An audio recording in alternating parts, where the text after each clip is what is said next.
1 kilo புண்ணாக்கு பார்த்தீங்கன்னா 5 litre தண்ணி ஆட் பண்ணி நீங்கள் ஊற வைக்கும்போது உங்களுக்கு ஒரு 6 கிலோ உங்களுக்கு உபரி கிடைக்கும். இந்த மக்காச்சோள புண்ணாக்கு பார்த்தீங்கன்னா மாடுகளுக்கு கொடுக்கலாம், எருமைகளுக்கு கொடுக்கலாம், வெள்ளாடுகள், செம்மறி ஆடுகளுக்கு கூட கொடுக்கலாம், ஈவன் கோழிகளுக்கு கூட நீங்கள் வந்து தீவனமாக கொடுக்கலாம். நார்த் இந்தியாவில் வந்து உங்களுக்கு கிடைக்குது, பட் சவுத் இந்தியாவுக்கு நம்ம தான் ஃபர்ஸ்ட்டுங்க. நீங்கள் மக்காச்சோளத்தை வந்து அரைச்சிங்கன்னா உங்களுக்கு மாவு தான் கிடைக்கும்.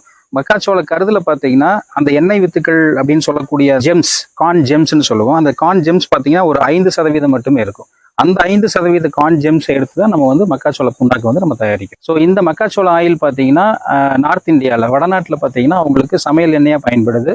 அதனுடைய பை ப்ராடக்ட் தான் இந்த புண்ணாக்கு. இது வந்து மாடுகளுக்கு தீவனமாக கொடுக்கப்படுது. அதாவது நார்மலா விவசாயிகள் பயன்படுத்தக்கூடிய மற்ற வகையான புண்ணாக்குகளை காட்டிலும் இந்த மக்காச்சோள புண்ணாக்குல என்ன வித்தியாசம் இருக்கு? பொதுவாக விவசாயிகள் பார்த்தீங்கன்னா கடலை புண்ணாக்கு, தேங்காய் புண்ணாக்கு இதெல்லாம் பயன்படுத்துவாங்க. நம்ம மக்காச்சோள புண்ணாக்கு பயன்படுத்தும் போது என்ன ஒரு வித்தியாசம் தெரியுதுன்னு பார்த்தீங்கன்னா, புண்ணாக்கு வந்து பார்த்தீங்கன்னா ஒரு 5 மடங்கு உபரி ஆகுதுங்க. ஸோ 1 கிலோ புண்ணாக்கு 5 மடங்கு தண்ணி கொடுக்கும் பொழுது 6 மடங்கு உங்களுக்கு மக்காச்சோள புண்ணாக்கு உபரி கிடைக்குது.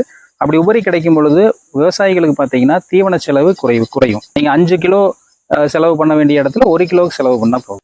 மற்ற புண்ணாக்கும் பார்த்தீங்கன்னா நீங்கள் ஊற வச்சா ஒரு குறைந்தபட்ச உபரி கிடைக்கும். பட் இந்த மக்காச்சோள புண்ணாக்கில் பார்த்தீங்கன்னா 5 மடங்கு நம்மளுக்கு உபரி கிடைக்குது.